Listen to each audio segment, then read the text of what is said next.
माझं नाव डॉक्टर दुर्गेश सताळकर. मी यशोदा हॉस्पिटल सिकंदराबादमध्ये क्रिटिकल केअर कन्सल्टंट आहे. मी गेल्या काही वर्षापासून तिथे काम करतो आणि मी आणि माझी टीम जी आहे सगळे सीनियर डॉक्टर्स इन्क्लुडेड आहेत, अलॉंग विथ द नर्सिंग स्टाफसुद्धा.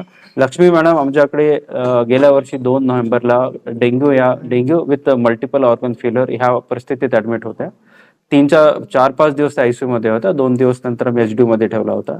त्यांचा बाकी ऑर्गनवर पण दुष्परिणाम झाला होता. हृदयावर पण दुष्परिणाम होता, लिव्हरवर दुष्परिणाम होता.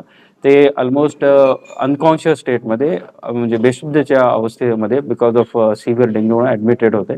त्यांना योग्य ती ट्रीटमेंट योग्य त्या वेळेस मिळत गेली आणि त्यांनी प्रॉपरली रिस्पॉन्ड केला. म्हणून अराउंड 1 आठवड्याच्या ॲडमिशननुसार त्यांना आपण व्यवस्थित डिस्चार्ज केला. आता त्यांची सध्याची स्थिती एकदम व्यवस्थित आहे आणि ते आपले पूर्ववत सगळं व्यवस्थित काम करू शकतात.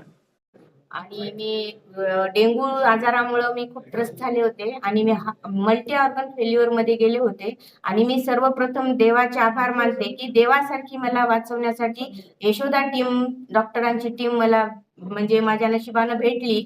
आणि माझ्या मिस्टरांनी मला तात्काळ तिथं ऍडमिट केल्यानंतर मला एकदम चांगल्या प्रकारे ट्रीटमेंट मिळाली आणि योग्य त्यांनी डॉक्टरांनी फॉलोअप केलं आणि मी आता एकदम पूर्वीच्या कंडिशन मध्ये 100% चांगल्या परिस्थितीत आहे. आणि मी पूर्वीसारखं मला आताही मी बिमार तेवढी होते हे मला जाणवत नाही.